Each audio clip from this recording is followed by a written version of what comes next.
Back to live show. YSRCP ప్లేనరీలో, చిత్తూరులో జరిగిన ప్లేనరీలో ఎమ్మెల్యే చెవిరెడ్డి భాస్కర్ రెడ్డి చేసిన కామెంట్స్ కొంత సంచలనం కలిగిస్తున్నాయి. వేణుగోపాల్ రెడ్డి గారు, ఒకటి, అధికారులు ఉద్యోగులు సహకరించకపోతే కనుక ప్రతిపక్షాలకి if it is a case మీరు అడగచ్చు, ప్రశ్నించవచ్చు, కానీ బెదిరిస్తారా?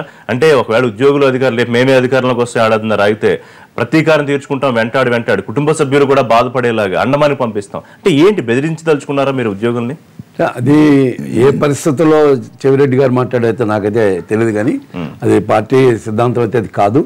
అయితే మీరు ఒకసారి చూసారంటే అధికారులు మాత్రం వన్ సైడ్గా ఉండటం మాత్రం పర్ఫెక్ట్గా మనకి మొత్తం రాష్ట్రంలో అధికారులు అంతా అట్లా మెజార్టీ అందరినీ ఎందుకంటామండి. ఇప్పుడు ఈరోజు చాలా మంది అధికారులు తెలుగుదేశం మీద కోపంగా ఉన్నారు, అది క్లియర్గా ఉంది. ఇప్పుడు కూడా ఈసారి అధికారులు ఎన్జిఓస్ కానీ వాళ్ళందరూ కూడా ఈసారి డెఫినెట్గా టీడీపీ నుంచి దూరం జరగబోతున్నారు. అయితే ఇక్కడ ఒకసారి మనం గమనించామంటే పోలీస్ వ్యవస్థ కానీ చూడండి, రైట్ ఫ్రమ్ ద బిగినింగ్ మీరు ఒకసారి మన జగన్మోహన్ రెడ్డి గారు విశాఖపట్నం పోయినప్పుడు ఆయన దేశం ముందు ఎవరు ఇచ్చారు? ప్రత్యేక హోదా మీద కాల్ పిలిపించింది జగన్మోహన్ రెడ్డి గారు వైజాగ్ ఎయిర్పోర్ట్ లో మాట గుర్తు చేస్తాం.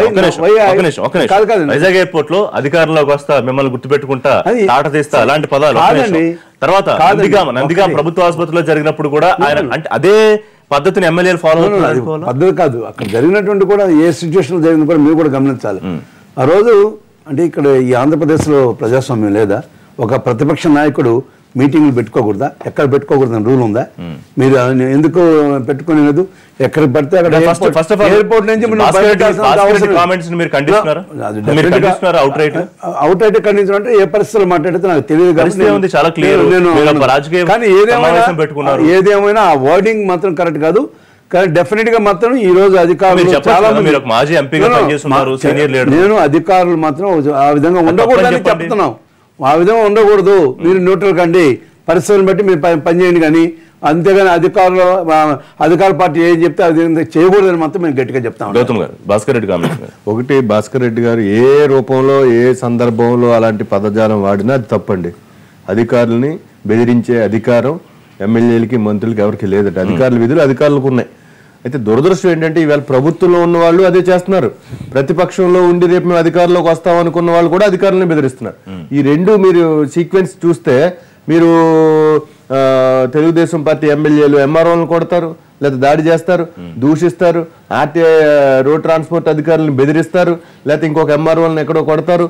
మొత్తం అధికారులు ఉన్న వాళ్ళు అదే చేస్తున్నారు. మీరు అన్నట్టు ప్రతిపక్షం కూడా అధికారులకు మేము భరోసాగా ఉంటాం, మీరు భయపడకండి, ఇదిగో ఇది చేయండి అని చెప్పడం మర్యాద, గౌరవంగా ఉంటుంది, పాజిటివ్ లాంగ్వేజ్. బట్ మేము వస్తే జాగ్రత్త, మిమ్మల్ని గుర్తుపెట్టుకుంటాం. మేము ఇంత ముందు ఒక బాధం వాడేవారు, మిమ్మల్ని శంకరగిరి మాన్యాలు పంపిస్తాం, ఏది ట్రాన్స్ఫర్లు చేస్తామని. అది దాటి ఇప్పుడు ఏమంటున్నారంటే మీ కుటుంబాలు కూడా బాధపడే విధంగా చేస్తామనే పదం ఖచ్చితంగా తప్పు. దాన్ని మేము తీవ్రంగా ఖండిస్తున్నాం. ఈ అధికార ప్రతిపక్ష పార్టీలు ఇద్దరు కూడా అధికారుల మీద పడకుండా ఉంటే మంచిది. రఘురామ్ గారు, ఖచ్చితంగా. ఎందుకంటే గౌతమ్ గారు చెప్పినట్టుగా అధికార ప్రతిపక్షాలు ఇద్దరు కూడా, ప్రతిపక్ష నాయకులు కానివ్వండి, అదేవిధంగా అధికారంలో ఉన్న మంత్రులు కానివ్వండి, అదే ఎమ్మెల్యేలు కానివ్వండి, ఎవరైనా కానివ్వండి, మా ప్రభుత్వం మీ సంగతి చూస్తామని కానీ బెదిరించడం కానీ, అదే ఎవరి విధులు వాళ్ళు నిర్వర్తించాలి. మనకి ఎమ్మెల్యేకి మంత్రులకి వాళ్ళ విధులని వాళ్ళు నిర్వర్తిస్తున్నారు. అదేవిధంగా మీరు అధికారుల్ని మీరు ప్రతిపక్షం బెదిరించడానికి ఏం చేసేస్తారని వాళ్ళ ఫ్యామిలీని ఏం చేసేస్తారండి? ప్రతీకారం ఏంటి అంటే ఏం సందేశం మీరు ఇస్తారు? అరే యు ఆర్ ఏ రెస్పాన్సిబుల్ ఎమ్మెల్యేగా ఉన్నారు, సీనియర్ పొలిటీషియన్గా ఉన్నారు, అంటే రాజకీయాలు ఉంటే ఏదైనా చేసేస్తారా అనే వాతావరణం చాలా తప్పు అండి. ఇలాంటి వాతావరణం సృష్టించకుండా ఉండాలి. ఎట్టి పరిస్థితుల్లో బాధ్యతాయుతంగా మాట్లాడాల్సిన అవసరం ఉంది. అది ఇప్పుడు ప్రతి అధికారి వాళ్ళకు ఒక లిమిట్స్ ఉంటాయి, వాళ్ళ యొక్క రెస్పాన్సిబిలిటీస్ ఉంటాయి, వాళ్ళు చేస్తారు ఖచ్చితంగా, దాన్ని చేస్తున్నారు, నిర్వర్తిస్తుంటారు. అదేవిధంగా వాళ్ళు అధికారమైనా ఉండొచ్చు. దీనికి అందుకనే ఉత్తరప్రదేశ్ లాంటి యోగి లాంటి ముఖ్యమంత్రి ఉండాలా. వీళ్ళందరూ ఇప్పుడు ఎవరి పని వాళ్ళు చేయాలని అంతే, ఎవరు ఎక్కడ ఎవరు పనిలోనే ఎవరు తలదొచ్చకూడదు. మంత్రి పనులు మంత్రి చేసుకుంటారు. నాట్ ఓన్లీ యోగి గారు, మధ్యప్రదేశ్ చూడండి మీరు, వాళ్ళ 15 ఏళ్ళు ముఖ్యమంత్రి ఉన్నాడంటే, కంటిన్యూస్ గెలుస్తున్నా అంటే, 3 సార్లు గెలుస్తున్నా అంటే, ఛత్తీస్గఢ్ లో మీకు ఎక్కడ బీజేపీ ప్రభుత్వాలు ఉన్నా కూడా ఇవాళ గుజరాత్ లో చూడండి కంటిన్యూస్ 20 సంవత్సరాలు బీజేపీ ప్రభుత్వం ఉంది. ఎందుకు? అధికారుల పని అధికారులు చేస్తారు, బీజేపీ మంత్రుల పని మంత్రులు చేస్తారు. ఎక్కడ కూడా కన్ఫ్లిక్ట్ కానీ బెదిరింపులు కానీ ఎక్కడ లేవు ఈ రాష్ట్రాల్లో ఎక్కడ పరిపాలన ఉన్నాం మేము. అందుకనే అధికారులు మాతో ఉన్నారు, ప్రజలు వారొక మాట అన్నారు, ఆంధ్రప్రదేశ్ లో అటువంటి పరిస్థితి ఉందా? ఇవాళ అధికారులు వ్యతిరేకంగా ఉన్నారు, రేపు అసలు ఉండే అవకాశం లేదు. గతంలో మనం చూస్తే పాపం చంద్రబాబు గారు ఒక మాట మాట్లాడేది, అప్పట్లో వ్యవసాయం దండగానారు, వ్యవసాయ మొత్తం రైతులంతా వ్యతిరేకంగా ఓటేశారు కాబట్టి 2004లో ఓడిపోవడం జరిగింది. అదేవిధంగా ఎంప్లాయీస్ అందరినీ ఎక్కువ పని చేయించాడు ఆయన, అందులో యువకుడుగా ఉన్నాడు కాబట్టి చంద్రబాబు నాయుడు మంచి బాగా పనిచేసేవాడు, అందరినీ జన్మభూమనో ఇదనో జనాల్ని రోడ్డు మీద తీసుకొచ్చి పని చేయించాడు. కొంతమందికి వ్యతిరేకత వచ్చిన మాట వాస్తవాన్ని విన్నాం. అప్పుడు పనిచేయడం ఇష్టం లేని ఆఫీసర్ పని చేస్తారు బాగా. జనకర్ గారు, ఒకటి చెవిరెడ్డి భాస్కర్ రెడ్డి కామెంట్స్ తో పాటు వేణుగోపాల్ రెడ్డి వారు కూడా కామెంట్ చేశారు, మీరు కూడా అధికారుల మీద ఒత్తిడో లేకపోతే మీరు కూడా బెదిరిస్తున్నారు, అధికారులంతా వ్యతిరేకంగా ఉన్నారు. సరే, కొన్ని ఘటనలు కూడా వారు గుర్తు చేశారు. గౌతమ్ కూడా అధికారుల మీద జరిగిన దాడులు. ఒకటి ఋషి గారు, ఓటైపోతే ప్రజల మీద ప్రతీకారం తీర్చుకుంటాం, చెప్పిన మాట వినకపోతే ఉద్యోగస్తుల మీద ప్రతీకారం తీసుకుంటాం, వారి కుటుంబ సభ్యుల్ని కూడా హింసిస్తాం. అది మీరు తీసుకుంటున్నారండి. నెల్లూరు జిల్లాలో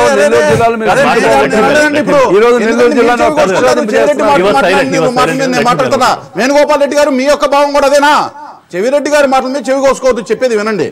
ఏదైతే నిన్న ఆయన వ్యాఖ్యలు చేశారో ఇది సభ్య సమాజం మొత్తం తలదించుకునేటటువంటి విధంగా ఉంది. ఉద్యోగస్తులు కూడా బయటకు వచ్చి ఈ విధమైనటువంటి వ్యాఖ్యలు చేస్తే మీకు అడుగడుగున మేము కూడా సహకరించము, మేము కూడా ఇబ్బంది పెడతామనేటటువంటి మాటలు నేను మాట్లాడింది. ఇది తప్పు. ఈ విధమైనటువంటి వాతావరణం రాకూడదు. ఎప్పుడైతే ఐఏఎస్ల మీద, విమాన శాఖకు సంబంధించినటువంటి ఉద్యోగస్తుల మీద, అలాగే పోలీసుల మీద అధినాయకుడే మాట్లాడుతున్నప్పుడు ఒక ఎమ్మెల్యే ఉందండి, ఆయన ఆదర్శం తీసుకొని చెవిరెడ్డి చెవి కోసుకున్నాడు నిన్న. దానికి వంతపాడటానికి వేణుగోపాల్ రెడ్డి గారు సిద్ధంగా ఉంటే మేమేం చేయలేము. ఇటువంటి విధమైన పరిస్థితులు రాష్ట్రంలో ఉండడానికి ఒప్పు కాదు. చట్టపరమైన చర్యలు తీసుకోవడానికి కూడా ప్రభుత్వం జరగదు. ఈ విధమైన బెదిరింపులు చెల్లవని చెప్తున్నాను. విశాఖపట్నంలో తుఫాను వస్తే ఏ విధమైన బెదిరించడం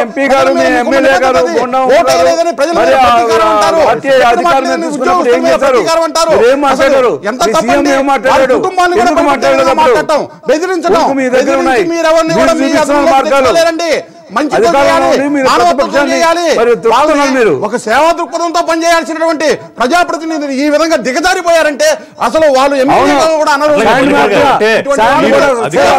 అధికార ఎంపీలు ఎమ్మెల్యేలు కూడా అధికారుల్ని నడు రోడ్డు మీద ఆపి బెదిరించారు.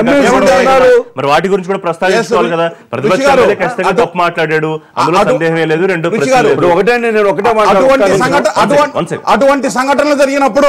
అటువంటి సంఘటనలు జరిగినప్పుడు తప్పు ఎటువైపున్నా ముఖ్యమంత్రి గారు స్పందించింది. ఏం చేశారు? ప్రతిపక్ష నాయకుడే ఈ విధంగా పార్టీ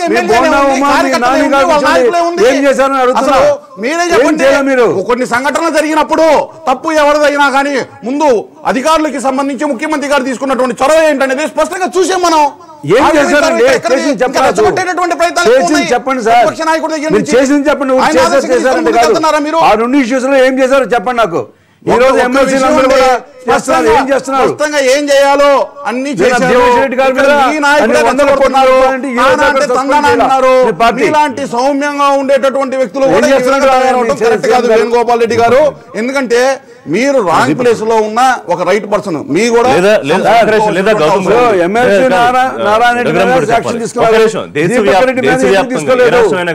యూపీలో బాగుంది, అధికారులకు ఫ్రీడమ్ ఉంది, ఏపీలో లేదా, లేకపోతే మరో రాష్ట్రంలో లేదా, ఒక విధానం తీసుకురావాల్సిన అవసరం ఉందా? గైడ్ లైన్స్ మళ్ళీ కొత్తగా తీసుకురావాల్సిన అవసరం ఉందా? ఇప్పటికే ఉంటాయి. ఇప్పుడు రాజకీయ నాయకులు జోక్యం, అధికారులు చేసే పనుల్లో కానీ అవుట్ ఆఫ్ ద లా అడిగే అవకాశం కానీ లేదని చాలా స్పష్టంగా ఉన్నా కూడా ఇటువంటి పరిస్థితులు ఎందుకు వస్తున్నాయి సార్?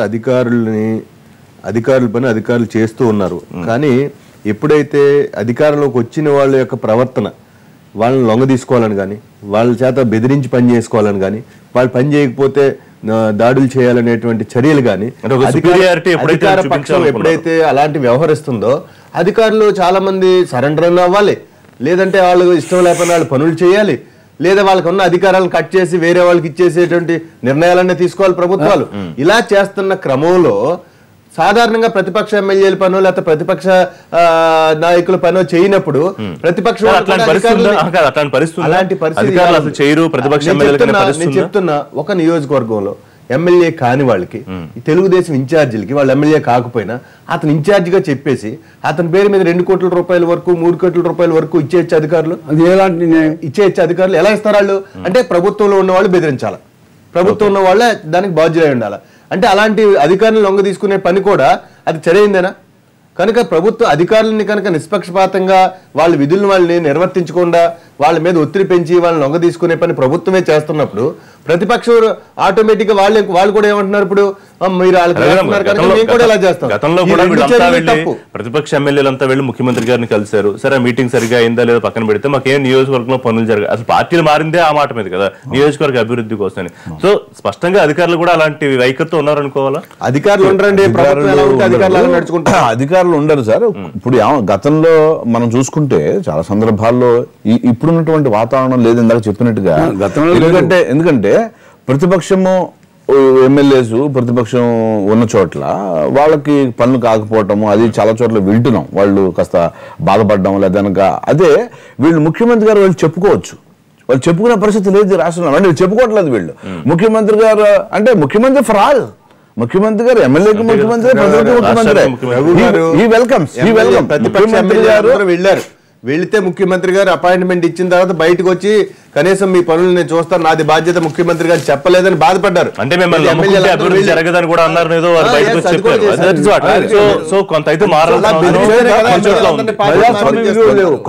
ఇలాంటి విషయాల్లో ఖచ్చితంగా అధికారులు వాళ్ళ పాత్ర నివర్తిస్తున్నారు. కానీ అంటే ప్రతిపక్ష అధికార పార్టీ నుంచి వాళ్ళకైనా ఒత్తిడి ఉందేమో, నువ్వు చెయ్యొద్దు లేదా అలాగైనా ఉందేమో. అట్లాంటి ఒత్తిడి ఉందా? In very brief comment. Sir ఎటువంటి ఒత్తిడి ఉందంటే మాకు మా పార్టీకి వెళ్ళని పులివెందులకు కూడా నీళ్లు ఇవ్వడానికి గండికోట ద్వారా నీళ్లు ఇచ్చేటటువంటి ఒత్తిడి ఉంది. మాకు సీట్లు ఎక్కువ ఇవ్వని కర్నూలుకు కూడా అమరావతి నుంచి రోడ్డు వేసి అక్కడి నుంచి త్వరితగతిన ఇక్కడికి వచ్చేటటువంటి విధంగా ప్రగతి పదంలో ముందుకు తీసుకెళ్లి మరి అక్కడ పూర్తి చేసి నీరు ఇచ్చేటటువంటి ఆ విధమైనటువంటి ఒత్తిడి ఉంది. శ్రీశైలం నుంచి గతంలో ఎప్పుడు నీరు ఇవ్వనంత రాయలసీమ 120 నీరు ఇచ్చేటటువంటి ఒత్తిడి ఉంది. అటువంటి ఒత్తిడి అయితే స్పష్టంగా ఉంది. స్వేచ్ఛగా పనిచేసే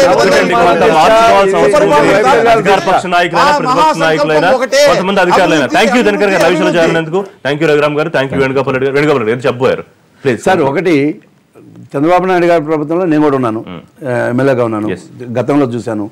అప్పుడు చంద్రబాబు నాయుడు గారికి ఇప్పుడు చంద్రబాబు నాయుడు గారికి చాలా వ్యత్యాసం ఉంది. ఆ రోజుల్లో పాజిటివ్ కాదు, ఇప్పుడు పార్టీకే చేయాలా, మా పార్టీ ఎమ్మెల్యే సుప్రీం వాళ్ళకి మాత్రం చేయాలని చెప్పి కలెక్టర్ దగ్గర నుంచి అందరికి ఈ రోజు హుకుం జారీ చేశారు. అది తప్పు అని అంటున్నాను. థ్యాంక్ యూ గౌతమ్ గారు. ఇది లైవ్ షో, రేపటి లైవ్ షోలో మళ్ళీ కలుద్దాం. Keep watching NTV.